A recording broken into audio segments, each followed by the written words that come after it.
And we're here, ladies and gentlemen. I hope you all are just excited as we are. And we have joined by Steve, I Love Disney. So it's great to see him. And we can't wait to get going. Let's see who's all in the chat. We'll start with the Jackson Roy Kirk, picking on poor Jambo. He's loving that. Great picking on Jambo. Everybody's picking on G. Jambo is scary. He frightens little children. I know. Here's Missing Mars saying Graphic Man and Easy Comic Reader. Now they're going to say hello to each other. Here's Fireball. Here's Gary. Here's Michael Taylor. And at this point, the fossils were engaged in a deep conversation about singing cowboys, so I was letting everybody know we're getting ready to go. And did we ever come up with the name of those singing cowboys? I was busy. I guess not. Riders in the Sky. Riders in the Sky, okay. I'm going to try to Google them again, see if I can find them. So. Here's Maranya. Good evening to all the friends of the old fossils. Missing Mars. Say hello, Recess. Missing Mars again. Gary again. Maranya says, nice sneak in of Eric in the movie credits. Well, he was in there. I didn't have to change anything. Great music. So many things. He doesn't remember everything. And we're getting ready to start any second now. Flashback of the Blues Brothers. The Irish Cop. He said Bogora. Bogora! We're on a mission for God. Here's Jackson. Jackson wasn't going to miss this one. He could have tried. There's Evil Black Cat.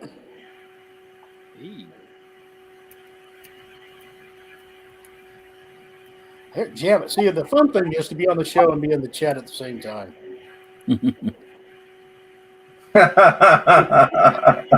Agree. Well, yeah, okay, I'm Greg. Okay, I'm good. Yeah. Johnny Okay. Bravo is not too bad. Yeah. Johnny Bravo. As All long right, as you pick guys. this dude. I thought I'd start with the little Lois Lane. Right. That's awesome. She's like, he's dumping me. She don't even have the right bottom half. I don't know if you guys have this, but on page 5, or page 4, really, there's Crypto disguised as a black dog to trick Lois, and then later Superman uses a blowtorch to remove the black paint. Yeah, and this is when there was no disclaimers. You know, don't do this to your dog. You know. The question is, would that count as blackface? Yes. Okay. I thought so. Anyway, it's a great story. I won't spoil the ending, but obviously you see 2 Supermans here. That probably spoils some of it. But, Superman got some splaining to do. it sure does. Here's another Lois Lane. Oh wow, It's a good one. Good Wonder Woman. Love the bell bottoms, man. That was a great era.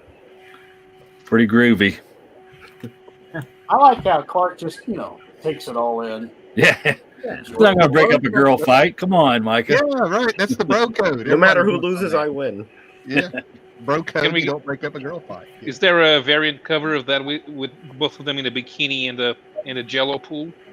No. There should be. So Part of we'll go, to imagination. the, we'll go to the 1940s for some Bugs Bunny here. All right. Oh, cool. Nice. Risky business, even before the movie. And it's one of those where there's cartoons on both sides. Cool. Awesome. Nice. And then here's my first Andy Panda Big Little Book. Wow. Cool. This one, I got it on the eBay from Georgia. The little town in Georgia, the mail goes through Atlanta, which you expect. Then I would think it would go to Kansas City, which would deal with my area of Missouri. But they decided to send it to Anchorage, Alaska There you go. for about 3 weeks. Then it made it to Seattle for a week. And then finally on down to me. So Yeah, because that's a shortcut going up to Exactly. Alaska, right? And now we're gonna. This kind of qualifies as a big little book. 1938, Wow. Yeah. and here's the back cover. You may notice something strange. It's one of those bindings that's just, kind of like an average binding. No name, but I did find it in my big little book guidebook. So it's called a character book. I Wow. have no idea why. It's about the size. You remember your CD-ROM jewel cases? Yeah. Well, yeah, like so. It's about the same size as a CD jewel case. Ah, cool. So it's a little, in case anyone's, there's probably 3 people ever watching that are interested in this. So that's how bigger it is. So, and again, if you don't mind the spine, that's pretty cool for 1938. So now we'll show a little bit of Hagar the Horrible. Nice. Look at him. Hagar at work. Don't work too hard. And some of you like good science fiction novels. There you go. Ah, And Bova. Yeah.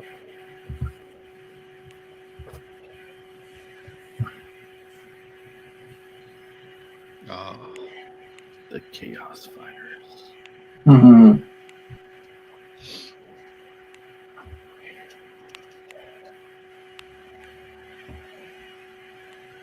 Nice. I could put 4 fossils in that if I wanted to. Here's some guy named Isaac something or other. Yeah. That's Lucky good stuff. Star, the big son of Mercury.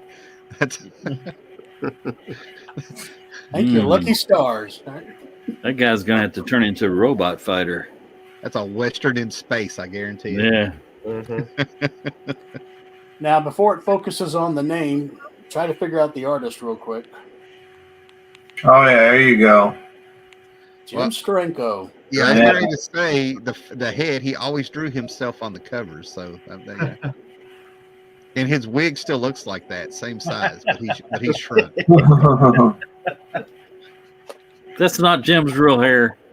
Right on. Yeah. All right. An Andre Norton title. Yes. Original Shadowhawk. I wonder if that's from the Witch World series. Yeah. So if you like Andre, well, I can't wait to read this one. Oh, This Oh, makes jeez. What the? Isn't that wild? Very much so. wow, that is bizarre. Yeah. Oh, you saw it here first. So, all right, I'm going to catch up with the chat. We're going to go to our guest, I Love Disney, and we'll see what he's up to. Hello, Steve. Hey. So I haven't even bagged and boarded this stuff. I'm way behind, but I figured I'd show a couple things here. I found at my comic store for 90 cents a piece, and this is the first one. This is 4 colors, $6.93. all right. Nice. Yeah. And then we've got a Bewitched. I don't know what number that is. Ooh, scary. Wow. No Bewitched. Ooh. Yeah. Got some Spinning Marty, Oh yeah. Cowboys. Another Spinning Marty.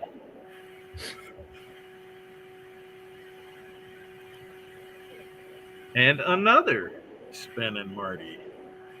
Cool. And I did get this for $1. This is Walt Scott's Christmas Stories, 4 color, $9.59. Oh, That's Christmas. Beautiful. Yes. And another one for $1. This is 4 color, $7.53. Walt Scott's Little People, Happy Holidays. Oh. Everybody was Walt back then. Disney, Walt Kelly. Yep. Walt Lance. And this is kind of weird. I just noticed the number on this one. This is a Christmas Santa Claus Funnies, but it's number 666. Ooh, creepy. Satan. Mm. Walt Disney's Babes in Toyland, 4 color, 1282. Man, that series ran forever. Mhm. And that finish, yeah. Is that a net in that? I can't tell if that's in that. I don't know. I think so. Yeah, I think it is. Looks like her. Yeah. Yeah. It looks like her. And then I'll show you a couple of things that I've got recently. So this is I picked up a copy of Demon #1. Oh, good. That's Looks awesome. like a nice copy. It's only a 4.5. Nice. Looks nice. And then I just recently got this. This is Captain Marvel Adventures #47. I like Ooh, collecting sweet. anything with this 7-4 loan Yeah. Mhm. sticker on here. Nice. And then I bought this one and got it in the mail. And after I looked at it, I realized that this had to have been trimmed. This can't be a miscut, but this is Strange Suspense Stories number 10, I think. And Oh, at wow. first, I thought it was the spine roll that made it look like this. But if you look, I mean, this comes at an angle to the actual cut. So somebody had to have trimmed that, I'm thinking. Oh, Is that okay. I think that's a Fawcett book, though, right? I believe This it one- is. And Fawcett was really Yes. bad about miscutting books. Yeah, Yeah. it is So it could be a Yeah. factory miscut. I mean, I've got Really some bad one. Yeah. Fawcett books that they really did a number Yeah, of there cutting. were some they really butchered. Yeah. Yeah. Wow, I mean, this would have had to been pulled through the machine and then turned slightly before it got to I've the seen it. Yes. Yeah. Wow. All right. Next one I got here is Omega Man number 3. That's a really nice copy. Yeah, it's nice. And I've been working on collecting the first 50 issues of Conan and reading them as I get them. But this is Conan number 7. That's a Oh, great one. That Windsor Smith art, boy. Yep. I like Buscema. That probably the best on the art. But Yeah. this is Conan number 15. Just read this one last night. Elric. Yeah. Elric, oh yeah. Right on there. Yep. And this is one of my prized possessions in my collection. I will keep this with me forever because it's the first comic that I ever got where I got Uncle Sam knocking the snot out of Hitler on the cover. Joe, and I don't know if you can see it, but he's standing on a like a mat, and it says Benito down here. So technically, all 3 dictators Mussolini. are represented on here. Mhm. Yeah. That's Did very cool. Yeah. you get to read this comment that curator made? Mhm.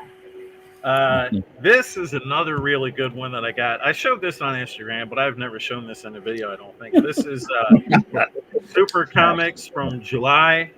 Super Comics number 74, I think from 1944. Man. Very Yeah, cool. Uncle Sam toting Uncle his, Sam, yeah. toting his war bond up here, his saving bond. Yeah, help fund the war. And then this was another really cool one that I got. This is Dollman Quarterly number 6. I think this is from 1943. But Dollman is sitting on here. He's sitting on the Tokyo special up here. And I don't Wow. know if you can see, Wow. but all these bullets here are labeled specifically for like Hitler or Tojo or whatever, but they all have a phrase on there. What number is that, Steve? Dollman Quarterly number 6. I'd never seen it Oh, before. that's a pre-Torchy. Yeah. Torchy didn't start till 8. And then I got a cheap horror book. I think I paid $60 for this, which is cheap for pre-code horror. This is Adventures into Weird number 10. Oh, that's nice, man. Man. Yeah. Yeah. Let's see.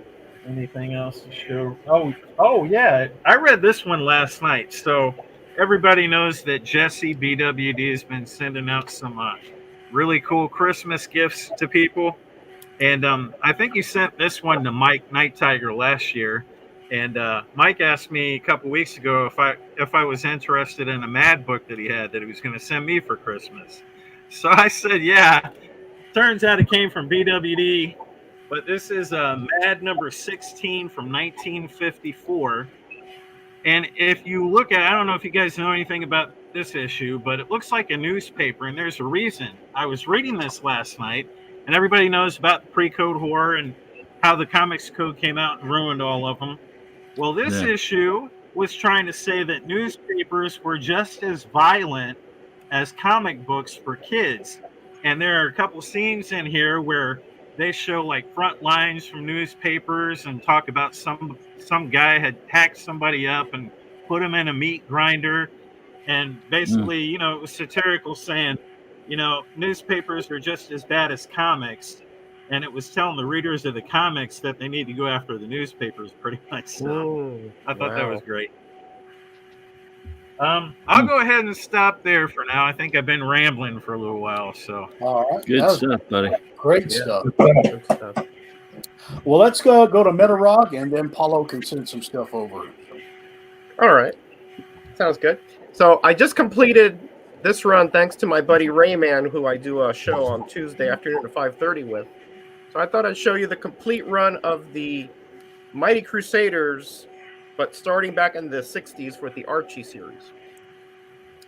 So they first appeared as a team here on Flyman 31. Cool. Way back in 1965. Hmm. This was originally the Adventures of the Fly, and then they changed it to Flyman. Didn't they bicker a lot amongst each other? All the They time. did, didn't they? Yeah. All the time. They Yeah. weren't really a team yet. You know, they were Right. sort of individuals that came together with different villains, etc. Yeah, 2 days of Roger. Yeah, thanks, Jeffrey. Here's a Flyman number 32. Wow. Cool. Very, Yeah. very interesting covers that they have here. Here is number 33. Here you got the Shield and Flyman, and up here you see you have now a few the Comet, Black Hood, all the Mighty Crusaders up there. Nice. They did this like fly, like wing thing here, so they fit it in there. It says coming soon, the Mighty Crusaders. Yeah. Mm-hmm. Well, they will get their own title here in a bit. And here is number 34. My internet will There we behave. go. Okay. Number 34 with this rather portly gentleman. Mhm. Here we have number 35. Note, I like the fact that they actually put the date on here. So here's January 66. And then they had different features at this point as well. So you had a solo story with the Shield and Black Hood as well. Neat. And here we have number 36, Flyman's Strangest Dilemma. And then down here we have co-starring the Hangman and the Shield that took actually against each other there. Cool. So not all these stories included the Mighty Crusaders, but the individual characters at least would star in there. Kind of like the Thunder Agents. Not like all the Thunder Agents would appear all at the same time. You Correct. get different stories with the Yeah, with you the get team. mix and match. Sometimes you get two Mhm. or whatever. Yeah. Yeah. So here you have the Shield against the Gloater.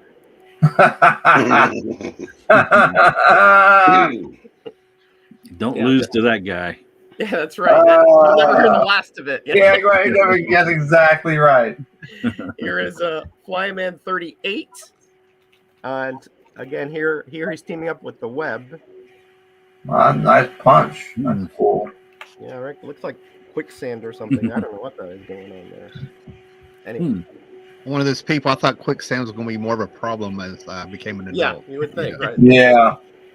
All right, so that was 38 and 30. No, 37, 38.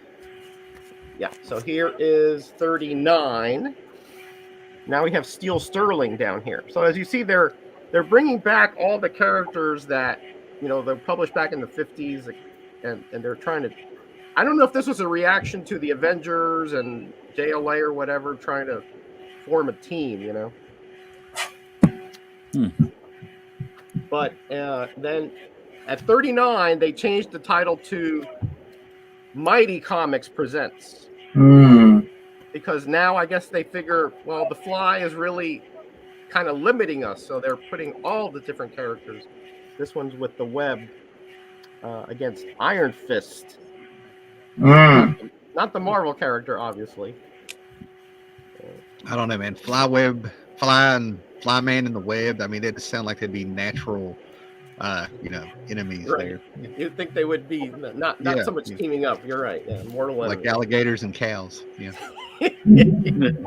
So here we have Mighty Comics number 41, starring the Shield, and again you have the Black Hood back there.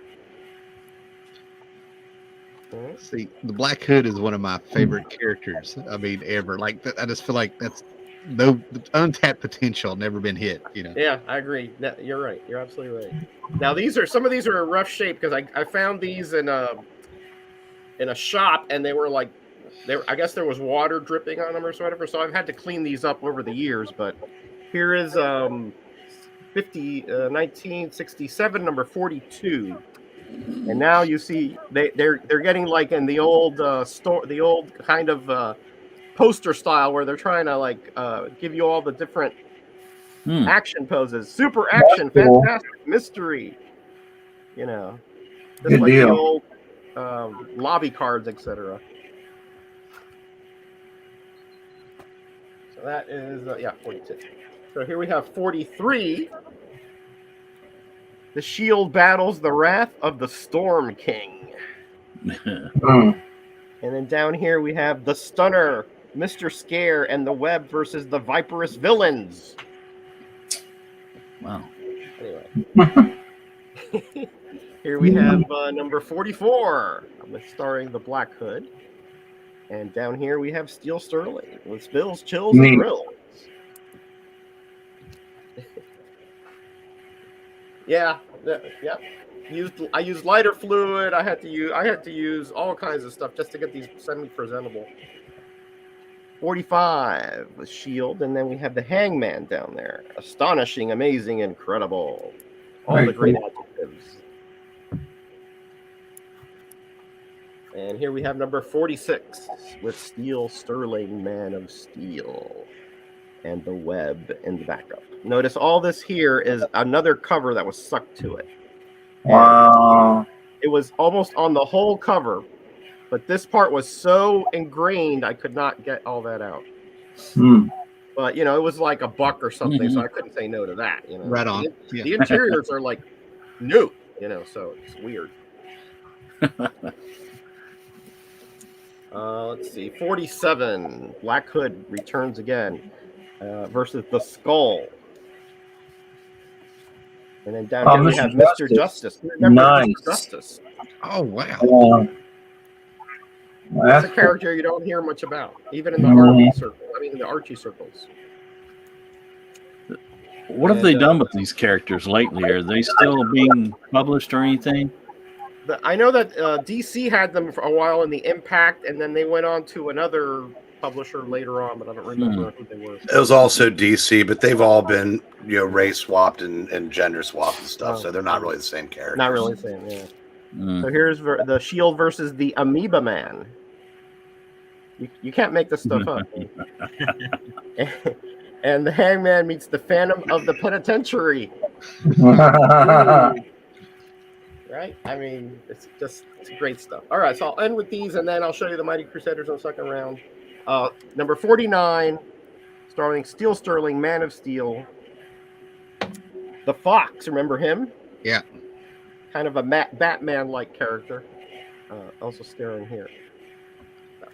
And then finally, the last Mighty Comics Presents is number 50 with, again, Tim's favorite, Black Hood, and they're the Web versus the Inferno, the Fire Breather. Bonk. This looks like a Mike Sikowski cover to me. Yeah. This pose here is like Sikowski-ish. They could have gave him a cooler vehicle than that little scooter, though. You know what I'm saying? Yeah. He's not going to get away very quickly there. Well, very, very good stuff. Good stuff. That was All nice, right. Roger. We're going to go to Paulo here. What do you got? Okay, so last week we had Brazilian Disneys. This week we have some French Disneys. From the Picsou magazine, the second title put out by Eddie Press in France, only 20 years after the first one, which was Mickey. And this is where they put the duck covers.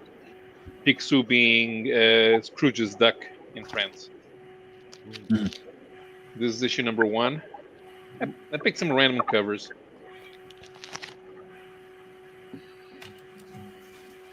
And at first they tried to give the title of the main story. Here's some rocker duck. Everybody loves Rocker Duck in Europe. This one is a French-made cover. And for Magic of the Spell and the Ravens appeared in quite a bunch of covers during this period in the early 70s, early to mid 70s. Yeah, Journal de Mickey. Yeah, because Picsou started in 1972, but Journal de Mickey started in 1952, and it has also the first French-produced story. Here's some Chip and Dale. This was a weird cover, I guess, because it's not typical of what you expect Scrooge to do. But ultimately, we got some Barks-inspired covers. One thing that you'll find in these the French Disney titles, because they're always advertising prizes inside, which is kind of a weird thing to do to kids to get them to buy the comics. Here's Duck Avenger, called Fantomiald in France, because it's a portmanteau of Fantomas and Donald. He shouldn't have wore his hat if he was trying to be in disguise. Kind of gave him away. Strangely, nobody ever seemed to figure out his secret identity.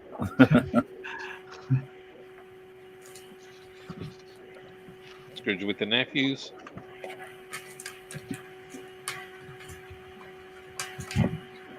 This one is just about advertising the prizes that you could win. If you this one as a contest for winning electronic games.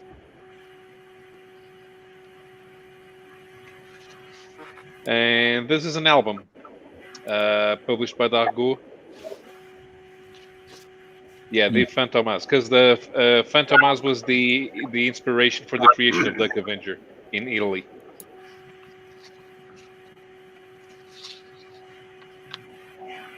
This one's an album. It's a hardcover edition, and it featured the sort of stories, because they put out about 10 of these in the early 80s. Moving to something completely different, Conan in France. Oh, wow! And they reproduced the cover from the U.S. art, but so they could say that they were hiring French artists. This was volume 1, didn't last long. I think it was 8 or 10 issues. Like a slender Richard Corman cover. Yeah. Almost, yeah. I mean, and this one featuring the Great One. Now that's some cover art. Yes, Conan is Conan pretty much everywhere. There are a few exceptions. And then this is volume 2, and now they were going for the Savage Sword covers. But strangely, this comic was in color, even if it had Savage Sword stories inside.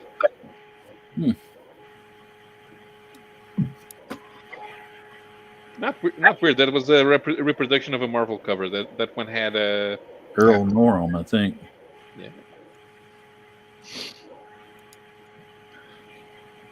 Red Sonja. This one they traced over the original art.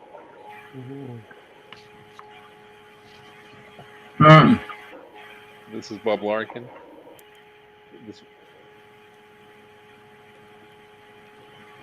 Yeah. Here they were using more of the original covers. These came out in the early to mid 80s.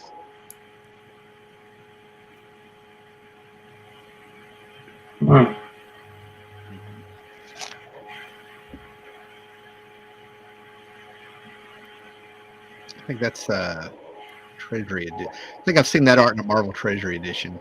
Yeah, I'm pretty sure. Feed me. They were trying to sell.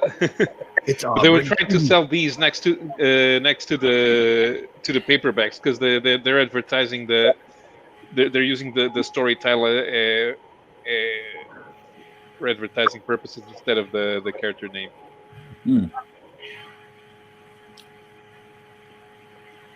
Oh, that looks cool. Yeah. Yeah, and we'll stop for now. Okay. Good Cool. stuff. I always love a good Conan night. You know what I'm saying? I mean, it's Mhm. always that's fun times. You know. Yeah, Conan, depending on the country, either has his own title or they put him with the superheroes, but then it ebbs and flows.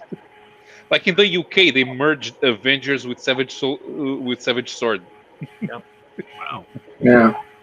Weird. Well, let's Well, they go did to that here recently. yeah. Yeah. They stuck Conan in the Avengers. So there you go. Living Savage, Yeah. Avengers, or something. Yeah. Yeah. Let's go to Howler and then Spinner Rack. What's up, guys? Merry Christmas. No. So actually, I don't think I've actually been down here for like 2 weeks, so I'm still organizing. So we have a combination of new stuff and stuff that's just laying around. But I like when Kismet hits since you had the guest tonight. But yeah, here's my first issue of Super Goo from when I was a All little right. boy. Wow. You know? Yeah, this was the stuff. Yep. So and yeah, I'm never going to get rid of that, you know. So and then this was cool to find the magazine. I have the original issues. They were in the house. I think I bought my copies in the early '90s or something. The two-parter here, but I found this magazine, two magazines here, Oh, sweet. and this is a British magazine where they reprinted this in an issue of Thungar in the back, and of course. For people that don't know, Elric was directly inspired by Conan. Michael Moorcock did the exact opposite on purpose, right? And then also, if you read the books, this is not what he looks like. So people actually went and did a deep dive of like, why did Barry draw him like that, draw Elric like that? And they found a paperback where the artist didn't read the book. And this led to people starting to figure out that Roy Thomas would actually take books sometimes and highlight. If he's doing an adaptation or a Conan, he would just highlight portions of the book and hand them to the artist. And that was the plot. That was the Marvel method with a lot of this. But there's no book where Elric and Conan met. You know what I'm saying? But these are really cool, black and white. Of course, it's based on the comic is actually color, but I actually prefer it black and white. I don't know, Conan should be black and white in my opinion. I don't know. And then I'm glad to finally have one of these. Nice. Rockets. Heard about it for decades. So this is number 35. I had to clean this up. I mean, I've cleaned mildew off and got some water stains off of it and everything. And I'm trying to think. This is very reminiscent of Comico. I know the Hernandez brothers. And I wish I'd had this a couple years ago because I not only met the Hernandez brothers at Heroes Con, but they were staying in the same hotel as me and the guy named Scott. And we were like down in the lobby and they were like all just hanging out and stuff. But I had absolutely nothing to talk to them about because I never read Live with Rockets, wasted opportunity. All right, where are we at here? And we'll just go down this stack here. This is a kind of cool. I mean, nothing real great, but this is number 29, Guy Gardner here and stuff. But I got this because we all know there was tons of gimmick covers and stuff in the 90s. But I got a kick out of this one because this actually is functional. He opens his bar. So this is what Guy Gardner owned, a bar, and this is what happens inside the bar. This is the doors to his bar, and there you go. All that. Yeah. So the other cover is actually a version of the Nighthawks painting from the 40s and stuff, right? I've always I always keep this out. This is part of a crossover. They had a Savage Dragon Destroyer duck that was put out, and at the same time, they let Steve Gerber come back and do this book, this Marvel team up. This is where Steve Gerber secretly crossed it over with his Destroyer duck, Savage Dragon, and they kidnap Howard the Duck, take him out of the Marvel universe, and leave a clone. And then he dies. He becomes a mallard duck, I guess is what it is. Black feathers or green feathers or something. And I think he changed his name to Steve or something. But yeah, so Marvel really doesn't have the Howard the Duck. They let Steve Gerber come in and he screwed him. Like he got his revenge. Yeah, and then Mage. I know a lot of people are with Matt Wagner on Grendel. That's big talk and stuff, man. But like his first series of Mage, I'm a fan of that. And then a few weeks ago, I got the first appearance of Cloak and Dagger. I turned around, went to a comic book convention, and found their second and third appearance. Nice. Put that out in the universe, and there it is.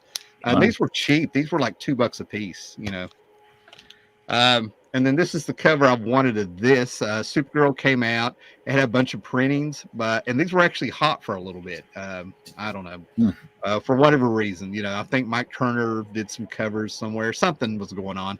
But this is the Peter David one. Get started here. This is the third printing where they have Batman taking Superman's place and redoing her first appearance cover. And you talk about something that there's a whole story in this I told, but this is the Brave and Bold number 33. I got a great deal on this. This is like a big book for a lot of people. There's a whole story with me in this book, having it in my hands, having a guy taken it out of my hands when he saw the eBay price for it when I was about to buy it the first time. But everybody wants this because Zatanna, who is never shown to have, any kind of precognitive powers, no ESP, no fortune, no nothing like that. But she has a dream that Batgirl dies, but she doesn't know when, how, or where. So her answer is to just call up Wonder Woman and is like, I know she's going to die, but I don't know when. So let's take her out for a good night. And they take her clubbing, and she uses her magic to make a girl dance with her.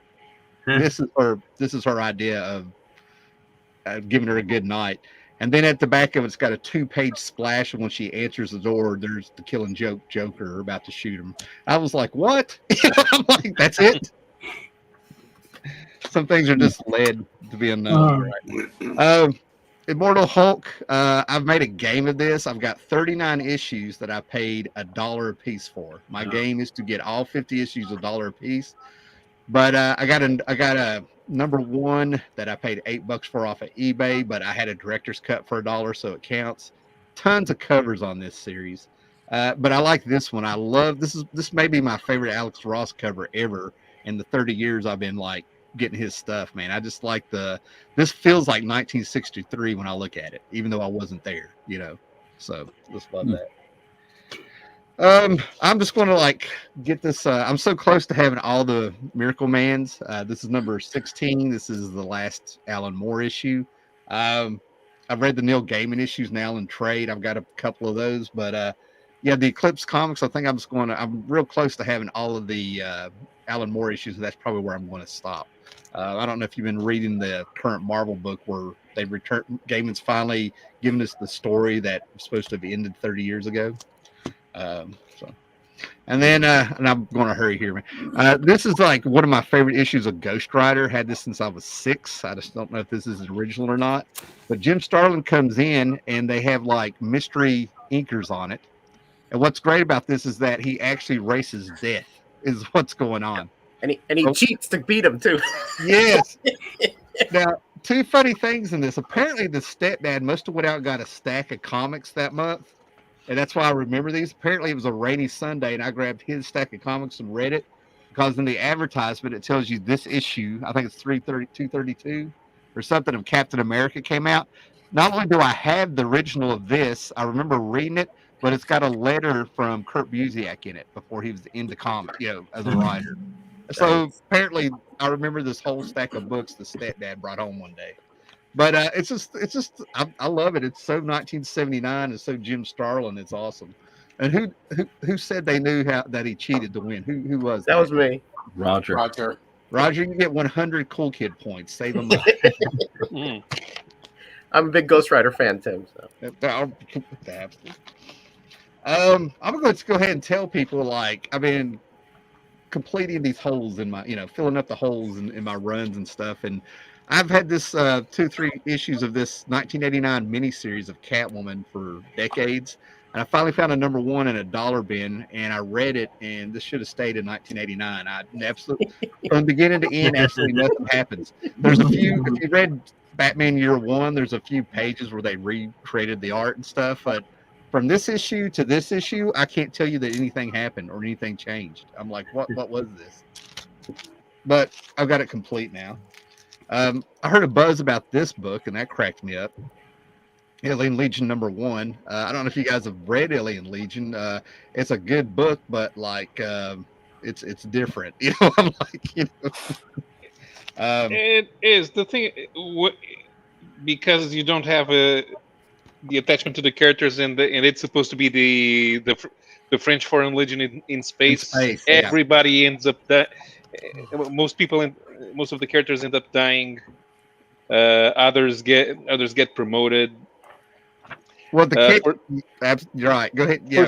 for some reason, people thought that Grimrod was an interesting character. That's why they kept pushing him. And that's right where I would have jumped to. About one character came out of it and he got like a one shot in the 90s. But to start it out, they give you some, here you go, some. They just flat out tell you who the characters are. They give you their stats before the story. What was wrong with following Tori and Tori Montrock and Sarigar? They were perfect. Grimrod's typical. But what I'm saying is that it's not a bad series. That's not what I'm saying. But there's no way this should be like some super key hot issue. I'm like, no. It's a very niche story and stuff, right? And then of course I've got my low grade X-Men 268. I found another one, $2. So this is 2 low grade X-Men I got. Back in 2016, I think I can check my Instagram or something. But I found 2 of these mint in dollar boxes at flea markets within a month of each other. So maybe we'll put it out in the universe again. Oh, let me skip ahead here so I don't slow everybody down. You guys like Ninja Turtles? Just kind of wondering. But so that was after my time. Off the shelf.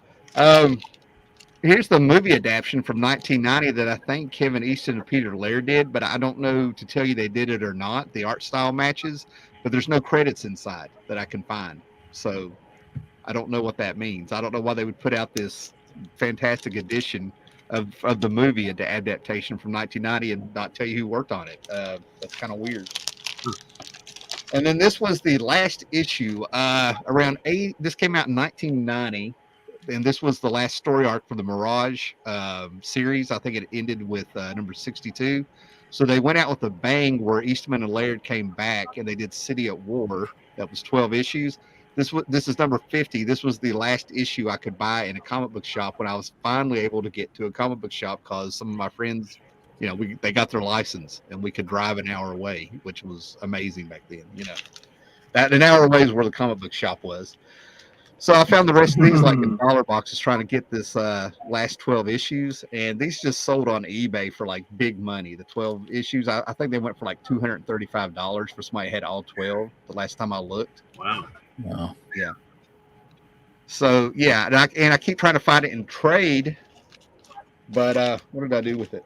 But when I look up the trade, they keep showing the IDW City at War storyline, and this is one of the issues. Just from like a couple years ago. So I don't know, but yeah, these are fantastic. They pace the story out pretty well.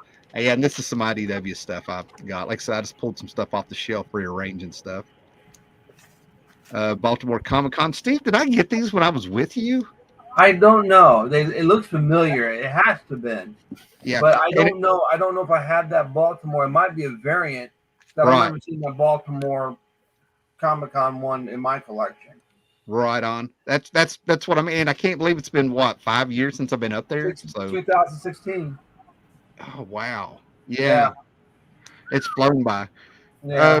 Yeah. And apparently this book, if this is a free comic book day, and if you look on the back, if you don't have it stamped, this thing is going for like $40. It's a reprint of the first issue for free comic book day years ago. But it's something about the stamp. A lot of comic book, depending on the store that you got it, they were, on free comic book day, they would stamp their comic book shop name and address and stuff. If you've got one that isn't, you might want to, if it's free of a stamp, you might want to, look at it. And I mean, I saw it going for $40, grain of salt there. And I'll show 2 more things here, but again, I finally got the first issue of this. I've had issue 2, 3, and 4 of this, but apparently Paul Pope has quite a following. And about, 2000, I don't know when this was, 6, 7, 8. That's how long this came out. But he did a story where 100 years later, some dude pops up in like a Blade Runner world, being Batman again, and it's a big mystery who he is and how's he doing all this. So I started reading it, and you really got to take your time with it. Paul Pope's an interesting guy, man, storytelling wise. So I don't know if this is going to be any good or not, but it's always cool to have a different take on Batman. And I had to pull this down because about 3 years ago, my wife got this for me for Christmas, and I'm finally getting through it and stuff. But Nice. Hellboy in Hell, I'm finally going to see how it ends, or supposed to have ended. Yeah, Very the cool. Legendary edition. That's Is that a signed edition? huh? Is that a signed edition? I don't think so. I didn't know there were any. No, I doubt Okay. no. No, Well, I'm that's neat. going to assume she probably got this off of Amazon, if I had to guess. Mhm. Like I said, it was a present, so That's cool.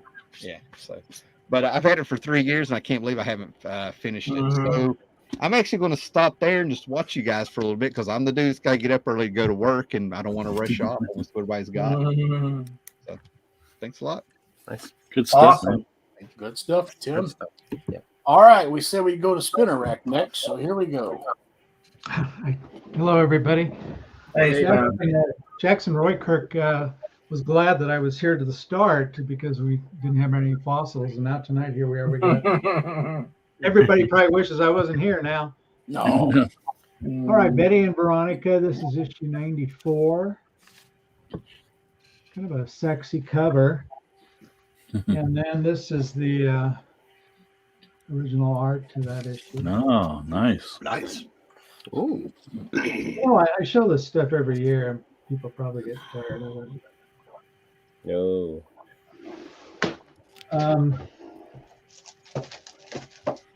This is probably one of my top two Christmas covers. You know, I'm going to be showing all Christmas. Batman 27. That's awesome. That's a great cover.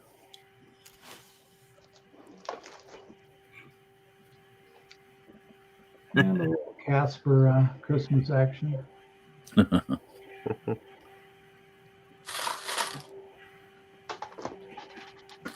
Archie's Christmas Lovin'. This is issue 192. There we go.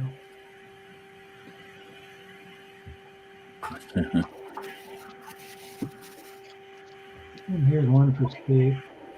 Oh, That's that's very nice. That's cool. Delightful cover. This is Gizzel Comics, number 49 at Christmas. Ah,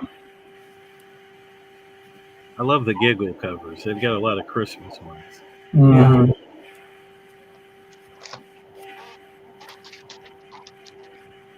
Wow, look at that one. Yeah. Look how white that is. Jeez. Yeah. That's nice. Zach approves.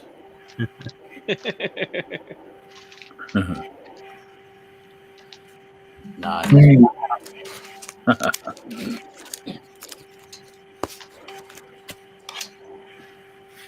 This is a Jingle Jangle. Let's see, issue number 12.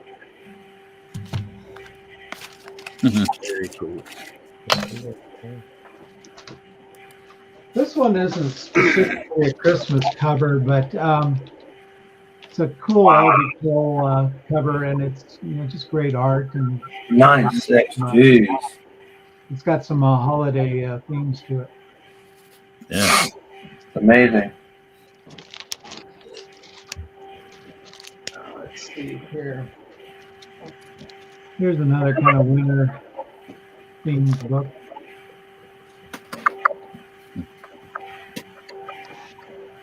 This is one of my favorite Archie Christmas covers. Quite a gift. Too many.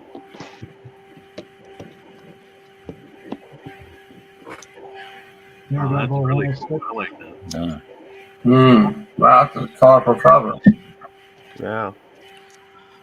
You guys remember when I got one of these chemistry sets when I was a kid. Remember all those chemicals and Oh yeah. that came Yeah, out? everything there. Be a lawsuit waiting to happen. I melted some stuff with it. I remember. Santa Claus bunnies from the. Oh, love the splash. Beautiful. And Looks I, like I didn't paint write again. down the date, but I'm sure it's probably during that race to the moon time period. Yeah, it's still 10 cents. So probably late 50s, early 60s. Yeah. And then here we have Wonder Woman, Green Lantern, and Flash stealing Christmas presents. Wow. Ah, No. Oh, No. Whoa. Oh, yeah. And He was from bad. the, That makes me kid. glad I stuck around. and stealing That's the awesome. stealing the presents from the kid who collected Spider-Man. Yeah, that's Yeah, Eglantine read that on his channel last week. Oh, did he really? Okay. Yeah, now I'm seeing it. Wow, that's great.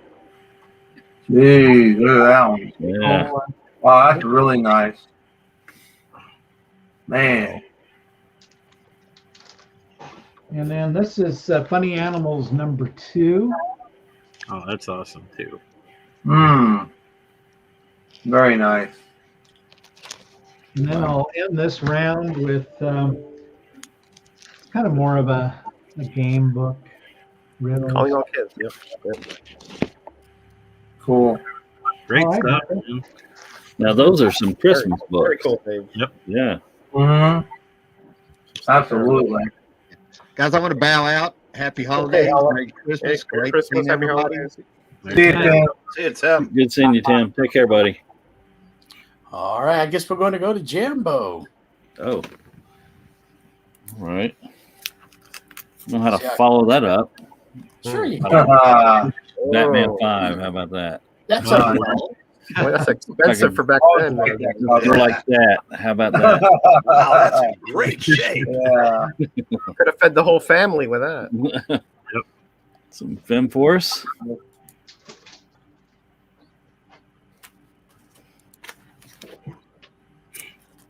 More FemForce.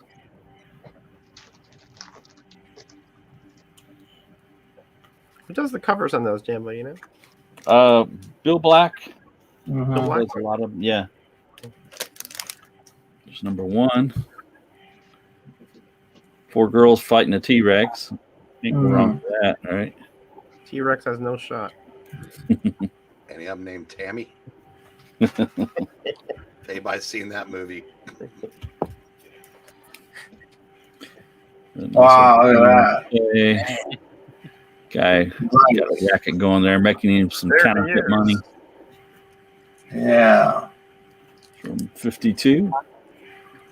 Number If he 27. printed comics, he would have been rich right now. Let's see, here's Captain Jet, Ooh, Very cool. you're gonna see another one of those later. 1953. Did you have one of those, Roger? Full. I'll show it later. What about Captain Steve Savage and his secret? There you go. Nice. Yeah, those Avons are so cool. Yeah, Kinsler cover. Yeah. Didn't DC steal Steve Savage? Did they? Balloon Buster. Oh yeah.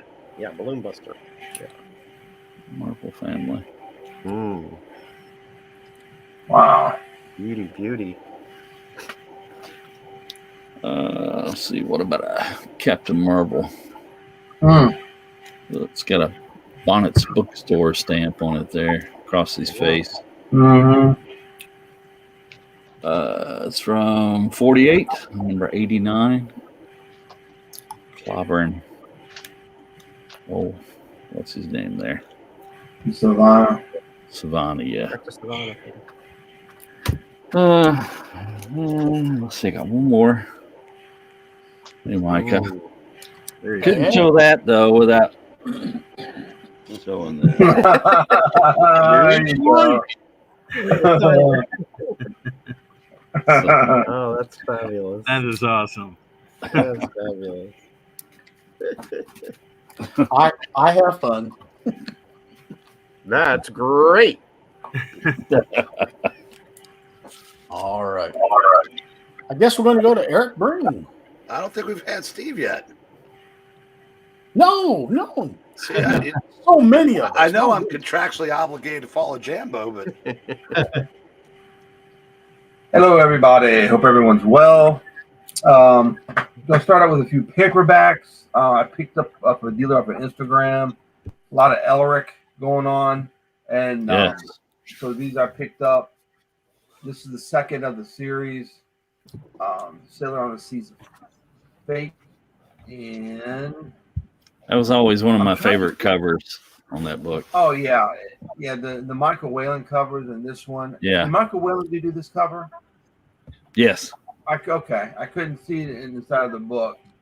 I'm And trying then there's to get, of course the comic adaptation by First Comics with the art by P. Craig Russell. oh yeah, that's Yeah. phenomenal stuff. And the Weird of the White Wolf. That's a More great Elric one there too.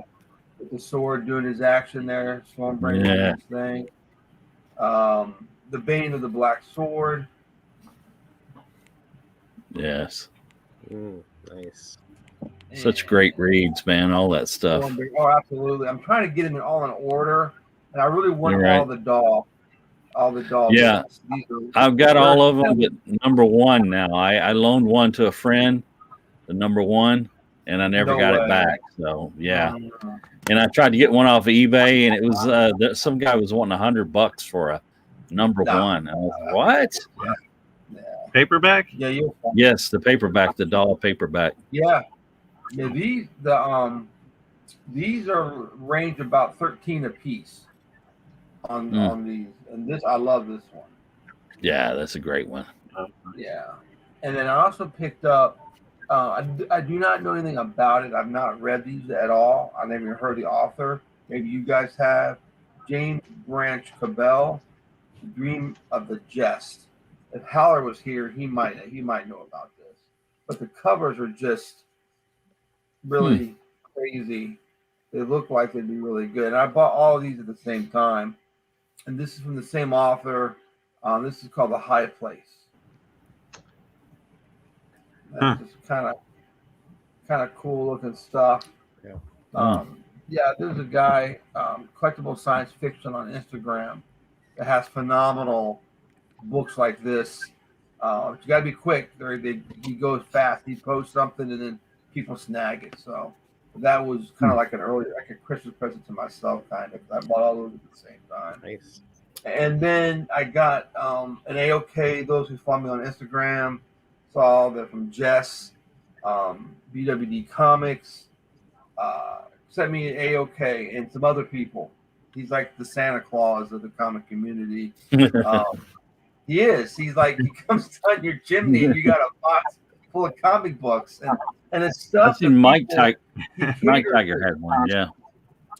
Yeah, and he caters it to what you like. It's not like just some stuff thrown in there. It's like whatever your tastes are. He included some Old West history books in my AOK because he knows I like the Old West and he reads them too.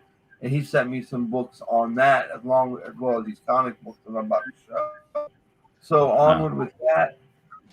I was reading this earlier. Strange Suspense Stories. This is number 55. And it happens in the book. This story is actually in the book. I thought was kind of cool. Oh. Yep. And, Wow. and what's funny, I mean, anyone who's read old comic books know that they have gimmicks and ads and for contests and stuff. But Charlton was kind of funny to me because they offer you things like you just can't conceive of winning. Like we have Hunk here trying to get a swimming pool. You're gonna win a swimming pool, okay? Yeah. And the fine print, if anyone's ever seen it, installation is not included. And if the space or location prevents the installation of the pool, the winner will receive $1,000 U.S. savings bond. So I don't know what's up with that. Did anyone even win the bloody pool? I don't know. Probably not. But it's funny nonetheless. He sent me that, and it's awesome. I haven't read this one yet. Number 35 of All American Men of War. Gray tone cover. Beauty. Yeah, pretty darn wow. cool. Yeah, it's kind of neat. A lot of Charlton in here, which is so cool. White Marines, number 45 from 1962. More contests and gifts and the treasure.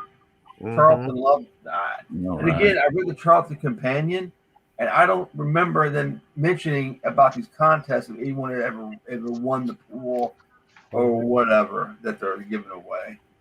This Jungle Jim at the pack cover, number 24 from 1969. Oh, Like that. Yeah, it's very cool. Forbidden Worlds, number 130. The Robot Dogs.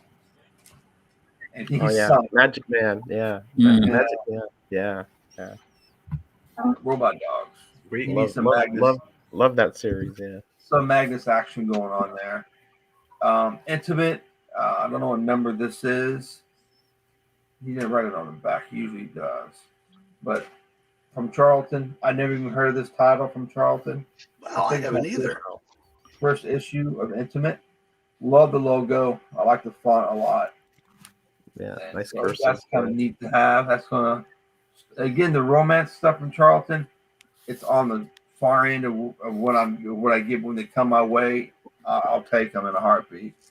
Thunder Ages number 9. Great cover. Yeah.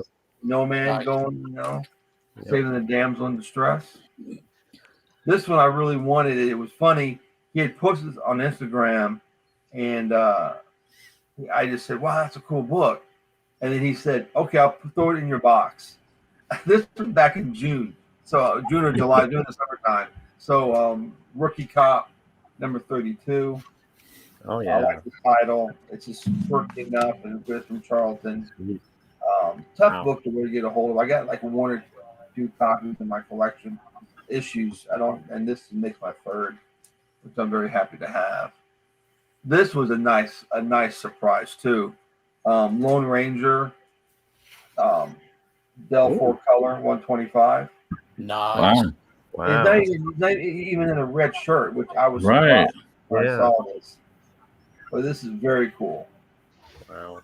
He's Jess. Anyone who knows Jess, and he's been, knows what a great guy is. He really looks out for you and does really really nice things for us in the community. Here we have Fight Marines number 39 for 1960. And don't you love the treasure chest right across? Right across the middle. Isn't that wonderful? Only if Charlton would do something like this. It's just so wonderful. Oh man. Charlton, the French Disney publisher. And we got Black Fury, number 32 from 1961. Ah. Yeah, creepy little kid down here at the bottom. I don't know what's going on. There's a swimming pool again. Swimming pool again. It's like you got into mom's makeup cabinet. Yeah, the kid grows up and he starts appearing in Neil Adams or horror covers. This is Tomahawk number 17 from 1953, and I love this series. Yeah, Revolutionary War time, and I really like it. Yeah, Yeah, cool great stuff. cover. And Outlaws of the West number, I don't know. They're a beautiful copy. This is my second copy of this. This is a better copy than what I have. I think it's Dick Giordano, I think, did the cover on this, if I'm not mistaken. But that's cool. Robert's Roost. I've seen the actual Robert's Roost when I was in Arizona, which is very cool. Mystery in Space, number 100. And this is, I just love this cover. Kind of like Enemy Mine, that movie. Yeah. That's hilarious. Secret of the Double Agent. Hmm. And this is a great book. 60 Cent Charlton Fighting Army, 1983, number 162. Yeah. It boggles my mind that Charlton would still put this stuff on the racks in 1983.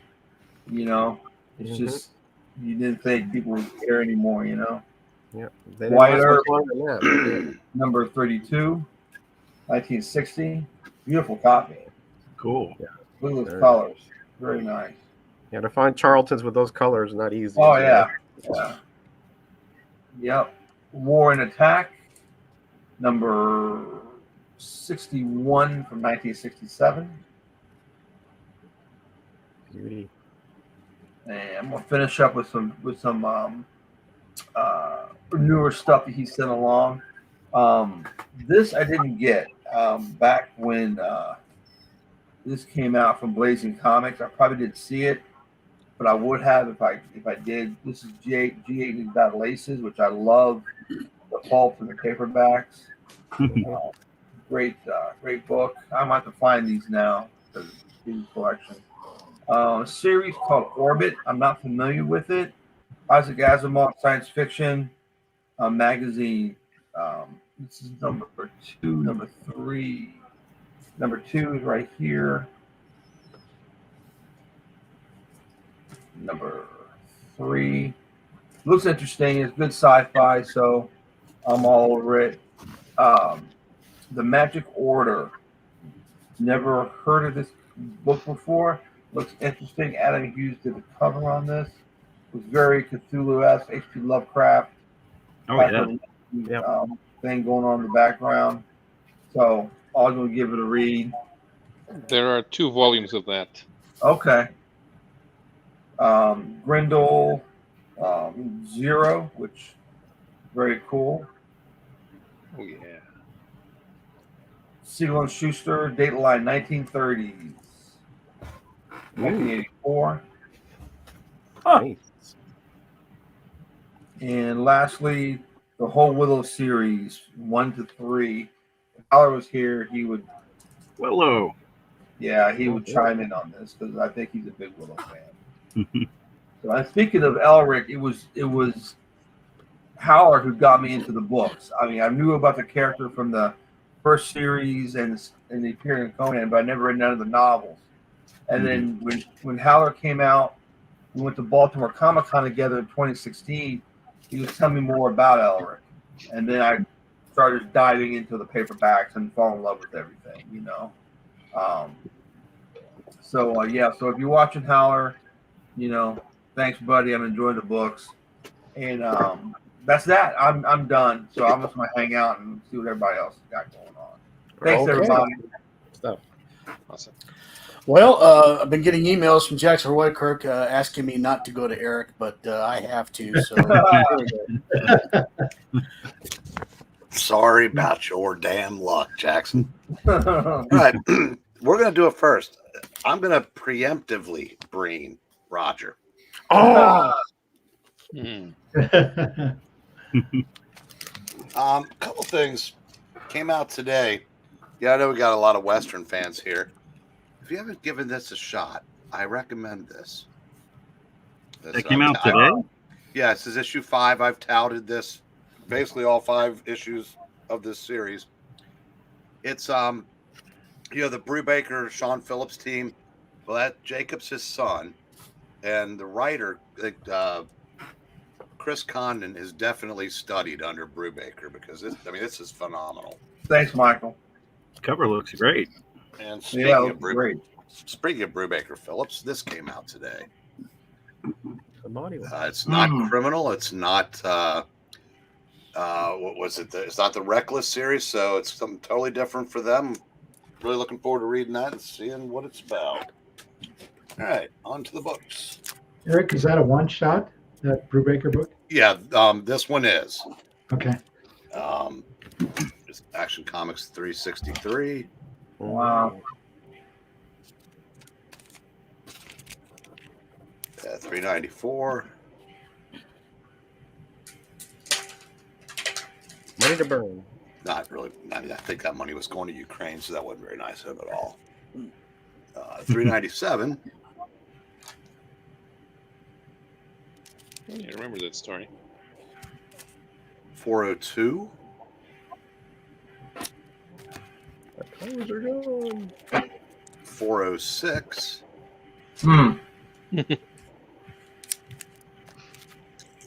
Hello, Tony. Hey, Tony. 20. Hey, Tony. Enjoying your art, buddy. 421. Oh. Captain Strong, aka Popeye. 422. Jump to 514. Oh, I love the airway stories in those.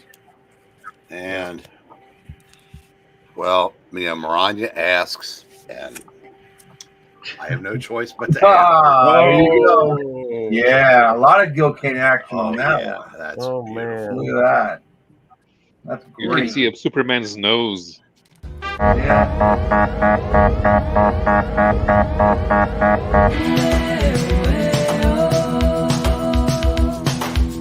Walk like a Joe Biden.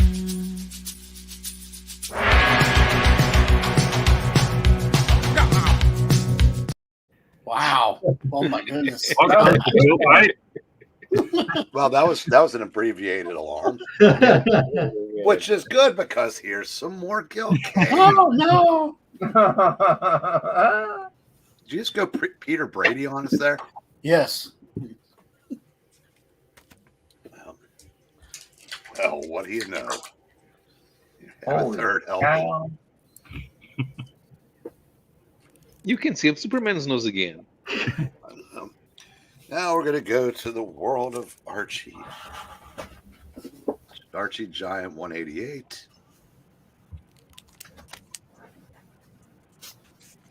There's issue 200.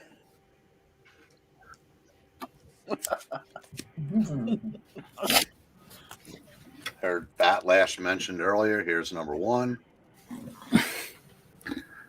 Nice. That's a good cover. Nick Cardy. Yep. Here's Betty and Me 22. Dig those groovy pants. 25.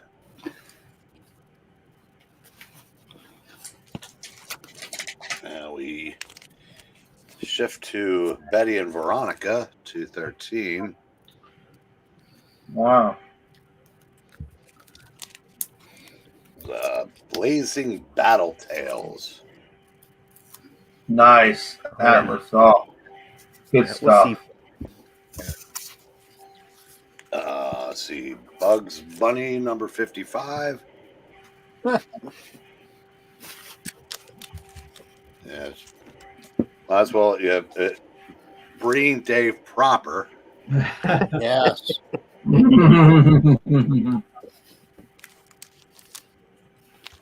It's, another issue. Can't read which number it is. Decorating a big old carrot. And here's number 6. Mm.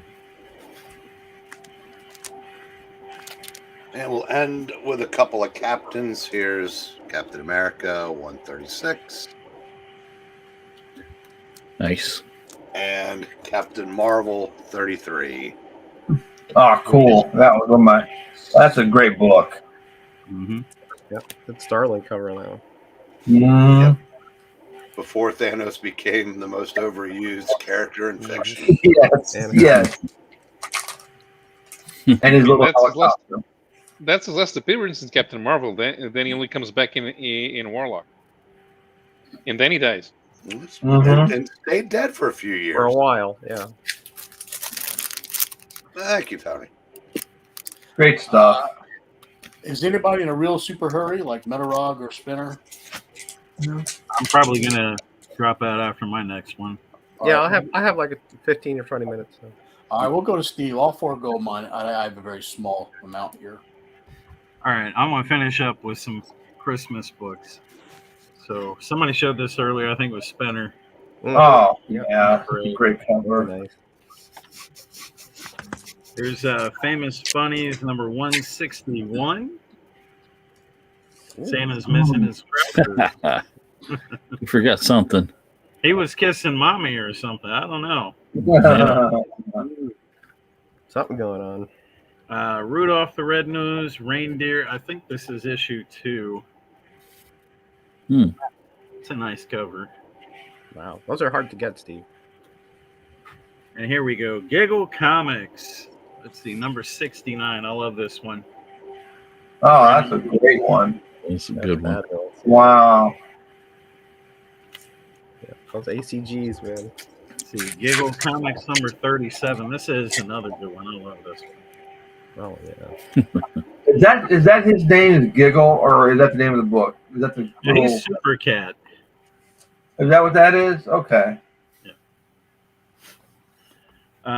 Here's a new funnies. I don't see the number on here. Oh man. I like that. Kind of makes me feel young again. You know, just being in your PJs and. No, absolutely. You can still put on PJs. Steve. No problem. You shall do a show in our PJs. Yeah, that's a good idea. Who says I haven't? Yeah, right. I think this is 4-color 435. I can't see. Frosty. Beauty. Here's Looney Tunes. I don't know what number that is. It's one I don't have. Goodness. Wow. Man. I got this one in that 90 cents to $1 bin. Oh, great buy. But I had a better one to go with it. Oh, nice. Nice. Look at you. Wow. Here's Santa Claus, 4-color 756, I think.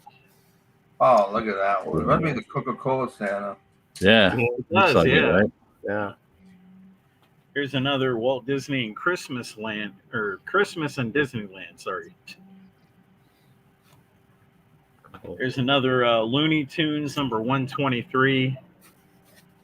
Yes. I always love Elmer messing with bugs, so let's see.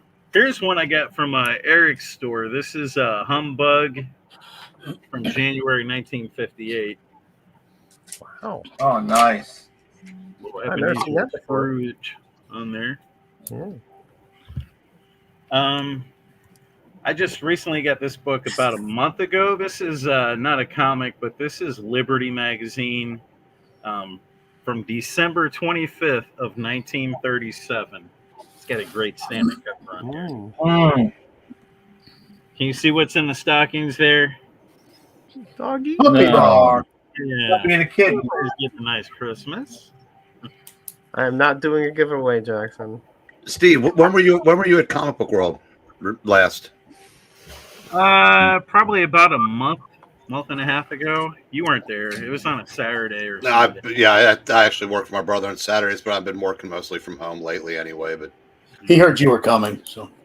Here's Dennis the Menace from 1966. Old Dennis is just waiting. Look at that. Put up the welcome mat. Yeah. And let's see. Here's Walt Disney Comics and Stories. It's number 148 from 1953. Yep. Good subscription issue. Yep. Yeah, it's got the label. Yep. And Eric might have showed this one. Bugs Bunny's Christmas Party. I think I saw that one earlier. Not this round. No. Yes, it was. Yeah, I think somebody showed it. Oh. Yeah, somebody showed it. Yeah. And then there it is. Yeah. There it is. I knew it. Last one I've got here. Green. This is Woody Woodpecker's Christmas Party. Looks like it's from 1961. Oh, cool. I showed that last week. You should have been here last week. Oh, did you? Yeah. Oh, I do have one more thing. So this is one of my favorite team books. I got this earlier this year, and I think I showed this on this show. But I did get a nicer copy not too long ago. So Wow. Nice. That's all I got. Steve, before you go, my friend and I were planning a trip to Dayton between Christmas and New Year. The store that you said you got the stuff, did you wipe them out? No. Are you talking to those Disney books that I got, or The 90 cent dollar box you're talking about there? Oh no, they always have stuff in there, but yeah, finding What stuff store do you like go to, Steve? You go to the Bookery? Yep, that was from the Okay. Bookery. That's what we're Matter of planning on fact, hitting. if you guys are ever around the Dayton Oh, area, I go to that in Marion, Indiana. you need to go to the Bookery in Fairborn, right outside Wright Yes. Patterson Air Force Base. They have Mhm. the absolute best prices. I mean, these guys want to sell books, Right. and you'll find a lot of good stuff in there when they have it. But a lot of time they go through dry spells where people just come in and wipe everything out. But man, that is a great place if you're ever in the area. Bookery. That'd be my luck. I'd go up there and it'd be one of their dry spells where Steve they've went in always there and got cleaned them something out. good, you know? All right. Well, that's all I got, guys. I'm going to go ahead and drop out. Merry Christmas, All right, Steve, everybody. Merry Christmas. Steve, take care, buddy. Good to see you, Steve. Bye, Steve. Man. It's good to have you on here. All right. Jambo's making plans. Mm-hmm. Lots of people. All right. Just before Metarog, I will show a very abbreviated round because of the time. Just thought I'd show a little Alfred Hitchcock. Oh, cool. It's Adele. That's a great cover. Yeah, nice likeness. Huh? Yeah. Mm-hmm. I like the skeleton. And of course, you know I love Hagar. Happy hour. And here's I think from the 60s. Yeah, we love Snoopy. Woodstock. All right, now we're going to go back to the year 1947. Ooh.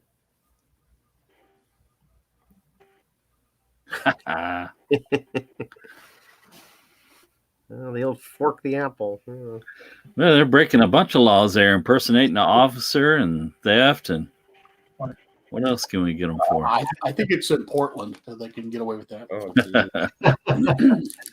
All 2 issues later, it's still in 1947. Do not feed the animals. Pointing to the point. Do not feed the animals. I don't think they can read. No. Yeah. All right, that was very abbreviated. Now we'll go to Metarog. Mine's fairly abbreviated as well, but not quite that short. So yeah, as I was saying, like, you know, Eric, my buddy down there, already pre-breened me, but anyway. Mighty Crusaders #1. Now, what's funny is that you saw this one here, number 33, Flyman 33, and it says down here, coming soon, in their own mag. And then, yeah, they were sort of parallel because some of the characters appeared in Flyman, but the team appeared in Mighty Crusaders. In this particular issue, you also get the origin of the Shield, but it's the first titular Mighty Crusaders. Okay? And then you have here number 2, Inferno the Destroyer. I like that. Yeah, these are pretty cool, Steve. I mean, I think you would enjoy this series because they're kind of that quirky. They almost have like a Charlton charm to them. Yeah. Here you have number 3 with a kind of pinkish or magenta background. But Does a gloater make a return? Excuse me? Does a gloater make a return? No, I don't think the gloater makes a return. I think the gloater was a one-shot villain there. Okay. You do have a Fly Girl with Flyman and the Shield and the Black Hood, and then the Comet will generally chime in here. Here's like a total free-for-all here. Wow. And you got Mr. Justice over here, and yeah, Mr. Justice, the web and all that. Here we got number 5 parachute cover, and there's the Comet with that funky rainbow helmet. Yeah, just weird costume that he had there. And here you have number 6. You got one left of that run. Okay, they're not that hard to find, I don't think. I didn't have much trouble finding them. The Flymans were the tougher ones. And you know, even though it says Mighty Crusaders here, this is really a Steel Sterling issue. I guess for whatever reason, they just kind of gave up on the team and have Steel Sterling. So that's it. That was all the Mighty Crusader issues. I've been working on a few comics, so I'll show you these because these are kind of old and crusty comics that I've been rejuvenating. Buster Brown comics, number 13. All Goodness. right. That's cool. And this is like they had like down here, so they had sponsors, right? So this one is from Long Beach, California, KFI, 8:30 a.m. They had the show. 3 stories in here, and they're pretty cool. They're kind of adventure jungle stories. They're not bad. I didn't expect them to be as good as they were. And here's Jambo, the Captain Jet I was telling you about. Oh, nice. Number 1. It's really beat up. It got a chunk missing here. It's got a chunk missing down there. But this thing was, somebody had drawn like in pencil all over like jets, and so I cleaned it up. Wow.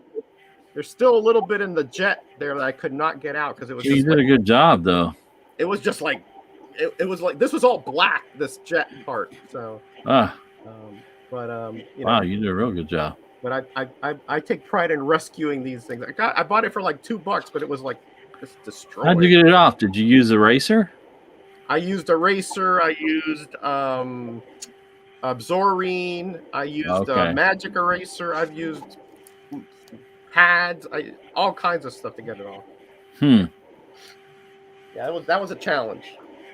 And here we have a title that you never see, and that's Hurricane Comics. Wow. This is from Cambridge House, 1945, I do believe. Oh. Pastel title there. Yeah. Yeah, one of those really weird comics that I found in a random bin in a store for like $3 or $4. It's kind of brittle, but I put it together so it's actually a comic now, not just loose pages. So. And then Steve, I got from Jess this, which is Frankenstein, one of my favorite novels by Mary Shelley. And not only that, but it's illustrated by Bernie Wrightson. That's awesome. Yeah, that's a great book. Oh, I can't wait to read this again, Steve. I've read this novel many times, but never. Oh, with the Bernie Wrightson illos, man. Look at that. I mean, that's going to add like a whole nother dimension to it. Oh, yeah. So, yeah. Like you said, Jess, he knows, he pays attention, man. Yes, he does. Just beautiful stuff. Beautiful stuff. So, very cool. That's all for tonight, guys. Thanks, Micah, for inviting me, and chat for being so gracious with all of us. I really do enjoy being on here with you guys and seeing all the great stuff that I'm fairly jealous about. But you have some great stuff too. We're glad to see you. We see you on Tuesdays, and you and Ray. It's like when you guys take a turn, you show 500 comics. Yeah, and, it's a rapid fire show. It's not like here we take time and everything. It's like rapid show. So, but thank you and Eric for stopping by. I appreciate that. Yes. The problem with your show is you start that damn thing at like 3:30 Denver time. Right. Well, Rayman goes to sleep at 8, so I gotta, start it. Okay. Yeah. All right, guys. I'll watch the rest of the show. Good night. All right. Take care, Raj. Hey, Raj. See you, buddy. Bye. See you, man. Hang in there, Spinner. But Paulo is sending me these. I think he needs to go to bed soon. Yeah, it's almost 3:00. All right, so what we got here? Oh yeah, from the Comics USA collection, published by Michel Albin. These were they decided to create a line of U.S. comics, but in the end, most of them were Argentinian, not the U.S. But they did do a superhero series. They got a few stories, both Marvel and DC, and published them in album format. So these are softcover editions. Starts issue number 1 as Superman with Joe Kubert stories. And issue number 2 as Spider-Man versus the Green Goblin. That's like Steve Ditko's name was first. Amazing. Yeah, that was normal in France at the time. The artist goes Okay. first. Okay. That's cool. Mm-hmm. And Oh, Silver yeah, there- Surfer. Mhm. Craven's Last Hunt.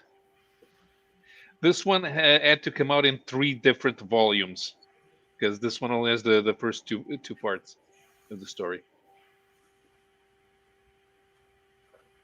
In Batman Year One, Mm.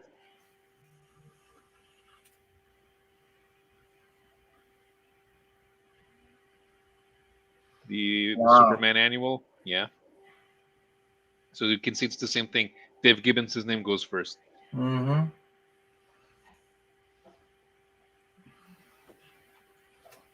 Wolverine. This has the Barry Windsor Smith story with Lady Deathstrike. Mm-hmm.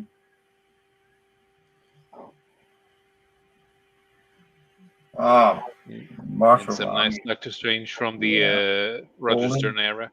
Yeah.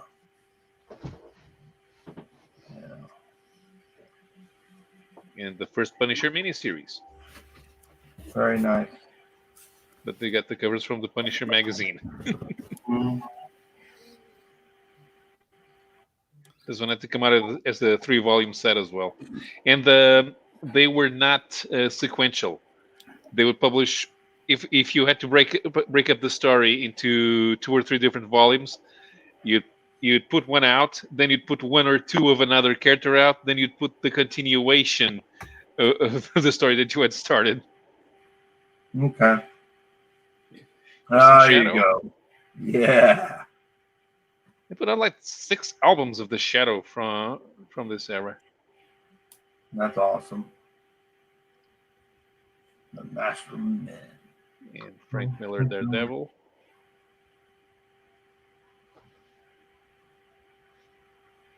Ooh, that's a cool The cover. Outsiders. Yeah. Very cool. And Evoc and Wolverine Meltdown. Yeah. This one also came out as a 2-volume set. I remember that. Mm-hmm. I kind of like this. And the first Batman Elseworld. By Gaslight. Captain by Gaslight. Yeah. And Deadman.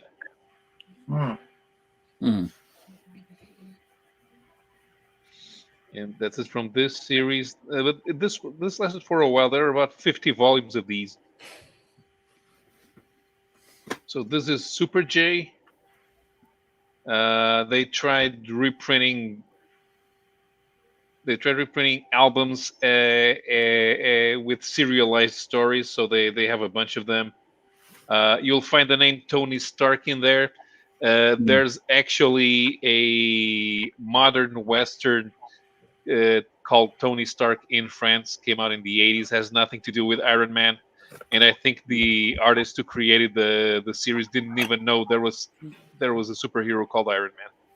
I see there's a Blueberry story in there. Is that a Mobius story?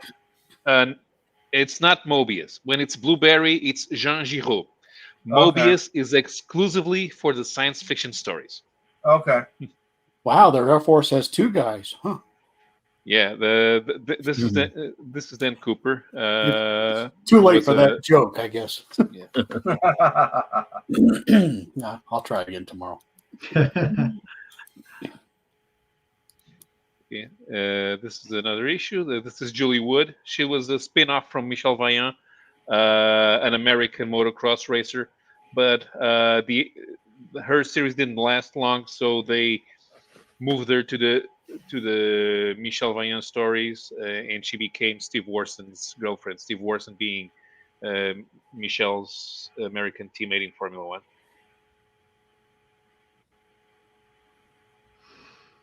And this is from the Tony Stark comic.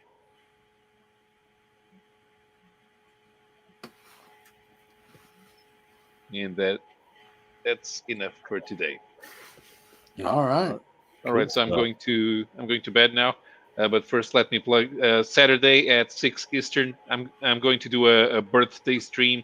Anyone who wants to come in, I will put the link up in the chat, and bring a comic, and we can talk. Everyone can bring a comic, and we can all talk about that comic.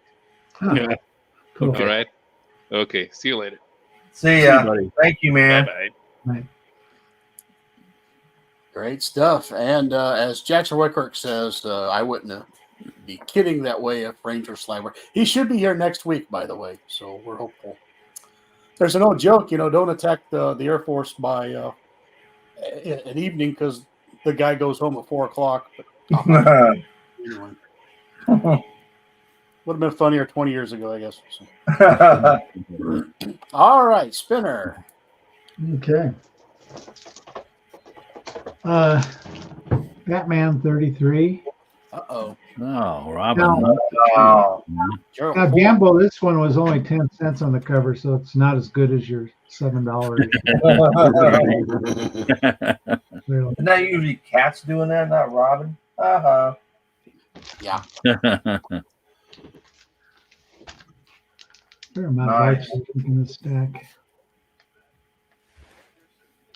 Nice.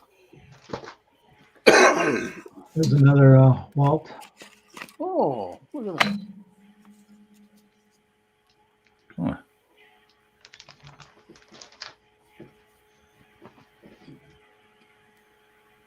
Eddie and Veronica. I didn't even have so many Christmas comics. Jeez. What Archie. You're touching the tip of the iceberg. I know. You know how I kind of got started in Christmas is, as you guys know, I'm a Christmas collector, and like a lot of us do when we get out of college, I kind of quit collecting comic books for a while there. You buy a house, you got to furnish a house. I got into Christmas collecting and holiday collecting. The one thing I did stick with though was collecting Christmas comic books.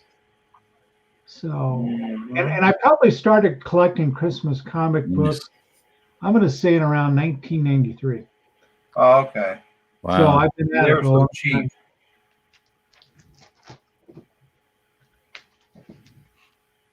Haha. Hmm. Yeah, I have that one, but it doesn't have the poster. Oh, wow. I don't know whether the poster's in this one or not, to be honest.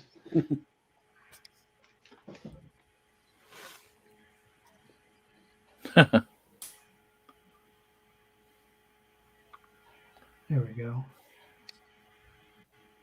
Another poster. Nick Fury Shield didn't have much Christmas, but here's one of them. I forgot about that one. Yeah.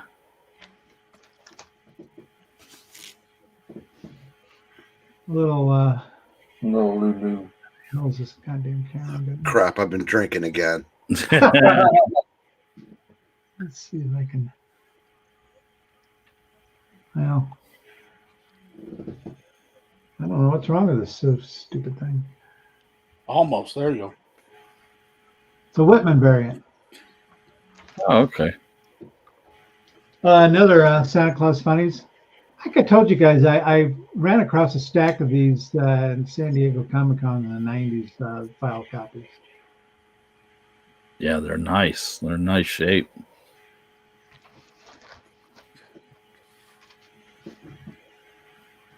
Jeez, look at that one. That's Yeah. amazing.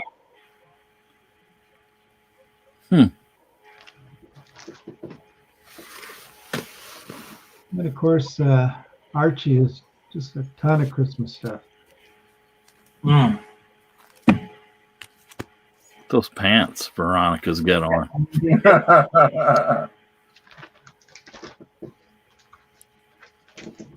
Micah, here's one for you. Yeah. Cool. I think, Micah, you have this one, don't you? No, I sure don't. You don't? No.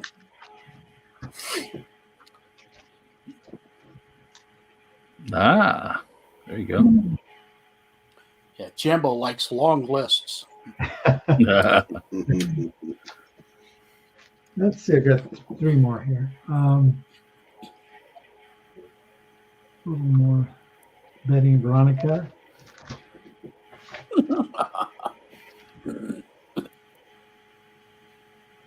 Man, I like that artwork. Whoa. Oh, that's very nice. And then I'll end with a little Casper. 9.6. Gee. Wow. How did a book bought for kids, read by kids, stay in a 9.6? Mm. Well, supposedly there was and that's it, Micah. Okay. There was a warehouse find of Harvey books. That's right. I remember that coming up. And on I think, previous episodes. and so there were a lot of high grade ones, and a lot of them got slashed, like you saw there. So Very, very, very cool. Nice. All right, Jambo. All right.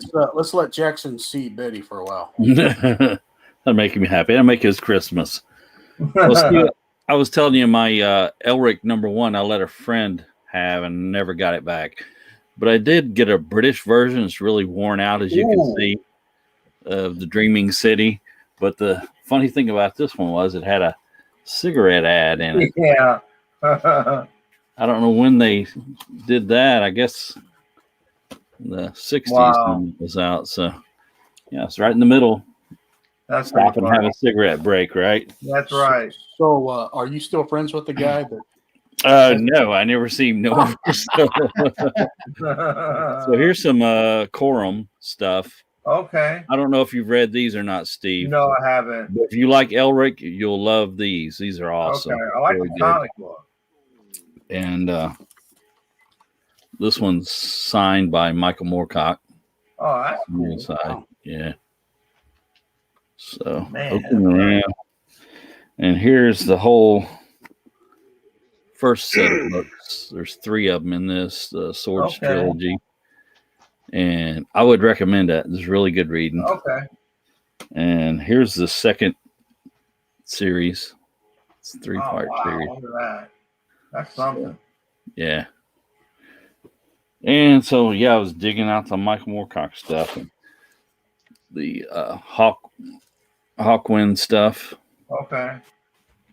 I'm glad to see all these paperbacks. I've been trying to show a lot of them lately, but they just don't make these, and they keep on making comics. So to me, these are like more precious. Yeah, these doll books, they all had great covers on them. Yeah, and stuff dog. like that. It's like Great incredible. science fiction stuff, yeah. Mhm. Look at that. That's nice. Here's the first one of The jewel in the skull. Okay. Hawk Moon. And here's the British version of it. Ooh, nice. And here's just some weird Michael Moorcock stuff.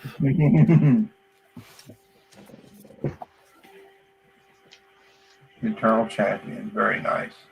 Yeah.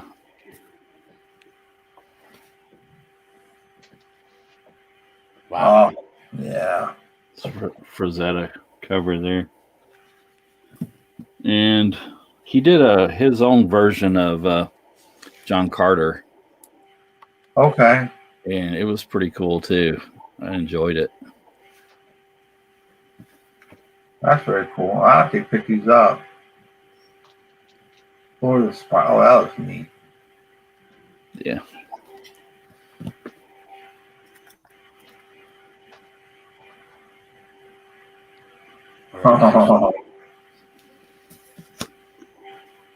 And this is his version of Master of the World. Oh, okay. Oh, wow.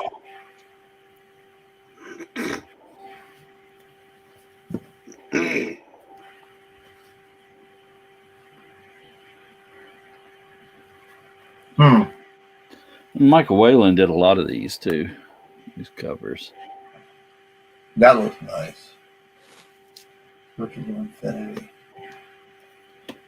And because you stuck around. Oh yeah, there you go. Mr. Happy Bones. Yes. That's a tough book to get, by the way. Oh, there you go. Oh yeah. And You had some of these, I think, Micah, right? I've got No. one. Yeah, I got that one. Was it Oh, you that showed it? I do Steve? have one that's similar to that. Yeah. Okay. I knew one of you guys had shown that and stuff. Let's see. But yeah, that's about it. I don't know if I showed these on here or not last week, but I did get. You weren't on last week. Okay, well, There's a good chance you didn't show them. I've even But you- forgot. I could have shown them, and nobody was there to look at them. So That's Your cool. wife would like a word. there's 88. That's a great shot. That's great. 93.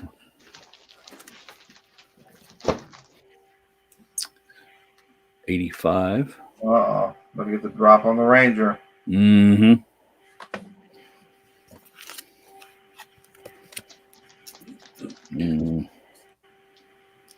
I don't know what that's about. Looks like it's an old timely book, but it's got that cursed prize fire. That's it, guys. Steve is getting up to go look at that. I can watch him, but while he's doing that, Jambo, here's the one I showed, the Golden Circle. Oh, that one's cooler. It's from thriftbooks.com, and I haven't dared to try to take this little sticker off, but Steve's going to report on Number 96. Yeah. Came out in 79. And it's number 96, Mystery on Happy Bones. On my Doc Savage book. Yeah. Oh, okay. The later Doc books, the Doc doubles, the omnibuses, and the ones that came out in the late 70s are really tough to find. Because Bantam was sporadic with their distribution on when they put the books out, because the title wasn't as popular as it once was. So the distribution was spotty. So if you see a Doc Savage, a double, meaning a Doc double, meaning there's two stories in one volume, or the actually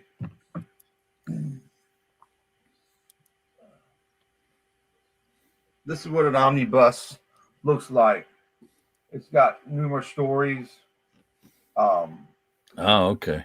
in one book. I've got all but two of the omnibuses, and I'll have them all.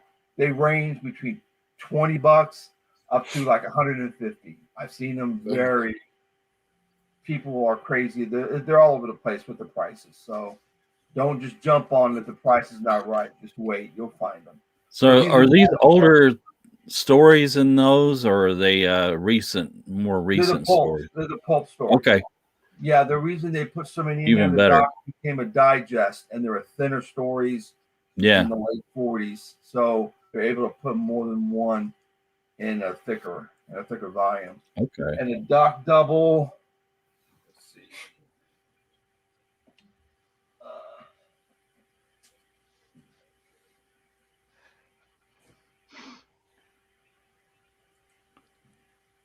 This would be a double, which Bob Larkin did the covers, and his artwork is phenomenal, but it loses its such a small picture.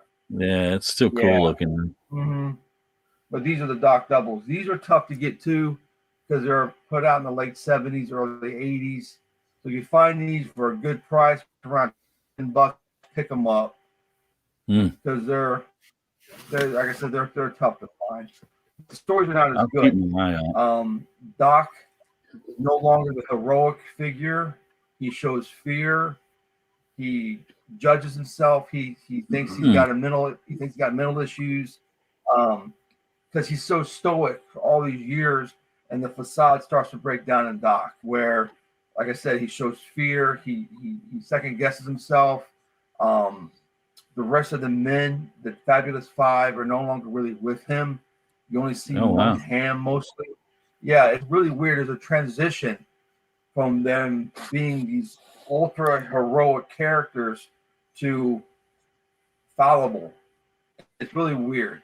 So the stories are kind of weird. If you read it out of context, you're like, this is Doc Savage. Why is he so popular? You know, because it's not Right. the Doc that everyone thinks about. You know, so while these are cool to have, the earlier adventures are much, much, much better. This my 2 cents on that. Jackson being a Weisenheimer again there. So just on eBay auction where the Michael Moorcock book went for 3 figures. Seller said it was a gift from an old friend. What a Weisenheimer. All Yeah, very that was good. mine. That was my book. Yeah. Okay, Eric. Take it away. All right, first, since Venkman's not here, how's it going, little Rhaegar? Yes. Hello, Rhaegar. Let's show this real quick. Yeah, in the spirit of Christmas.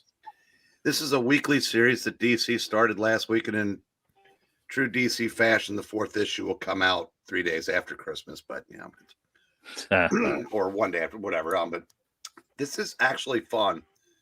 Santa Claus is a complete badass, and you know, Krampus is part of the story, and why he turned bad is kind of interesting. And like I said, this is fun. I had no expectations, but a buddy of mine, you know, read this, and he is a tough sell, and he raved about it. So I said, I'll give it a shot, and I'm glad I did.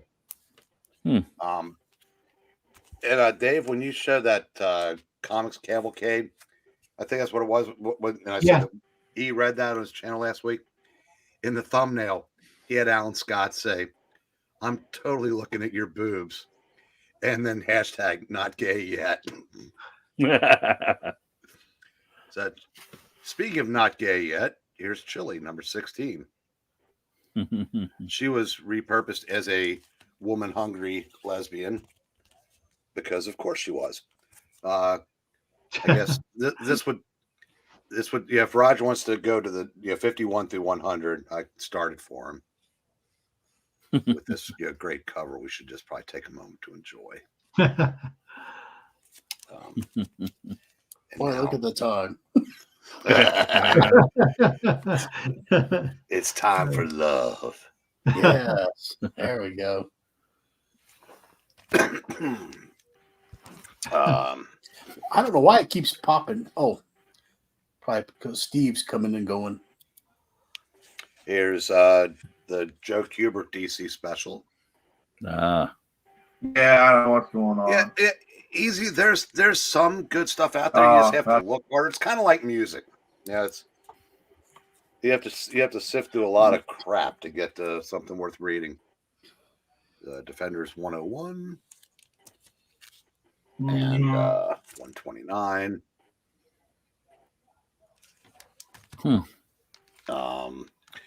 Here's Adele Giant, Woody Woodpecker's Christmas Parade. Nice. Wow. Everything's Archie, number 6.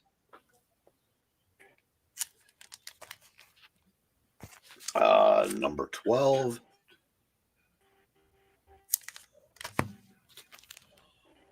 Let's see. Falling in Love, number 113. Oh, it kind of gets you right here, doesn't it? It does. Here's 115. just going out with an older guy there. You look like a fossil. That's the story. He ends up with the woman in the middle. Here's spoiler 120. I know you've got that coming from my comic shop. Yeah. Here's 141. Wow, they're getting bombarded by cosmic rays or something.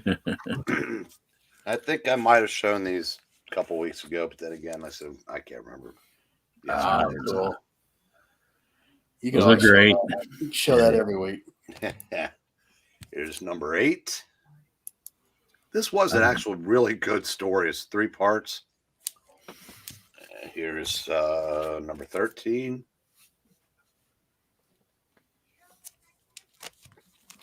There's Ghostly Tales. Okay, I can read that. I think 62. Wish my hair would do that. Here's 68. Oh no, the Phantom. GI Combat 211.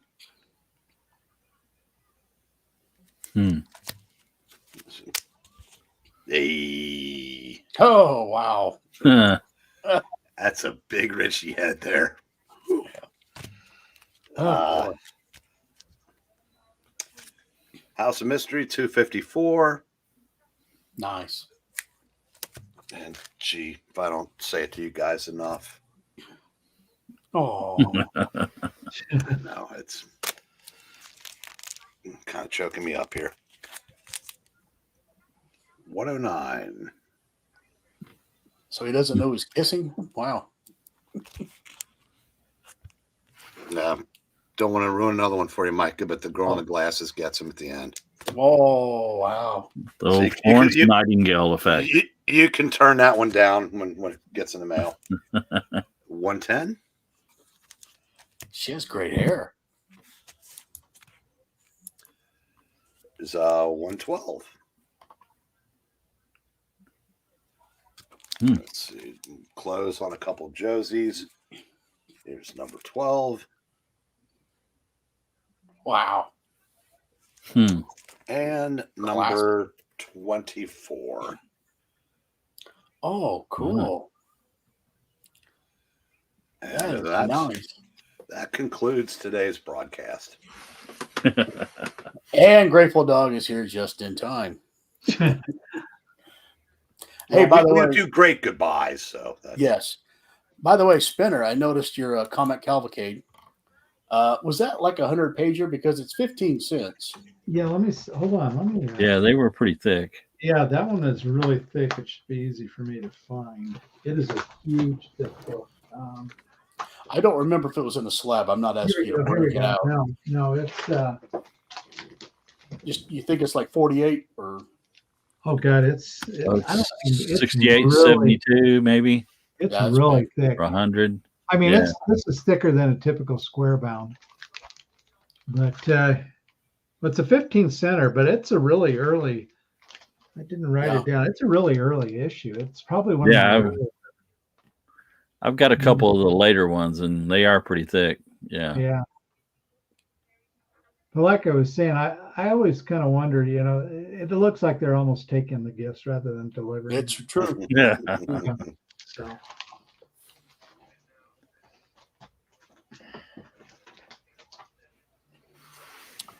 Well, we've gone past the 2-hour mark, which is fine and dandy. And we appreciate all the people showing up and watching us. And we will be back next week. I have a Christmas intro musical, but you don't have to show Christmas comics. So I'll probably show a Hagar. Who knows? So I don't have that many. I'm like a Scrooge over here. I don't have that oh, many. that's fine. Christmas. Yeah. I'll have to. And Just either, get- so I'll have to get I Dave have to a few show more. through mine. Yeah, there you go. that's fine. So we'll always have a good eclectic mix. And we hope to see Ranger Sly with us next time. So until then, everybody, happy drawing. Good See night, you, gang. kid. Take care. See, we got the outro right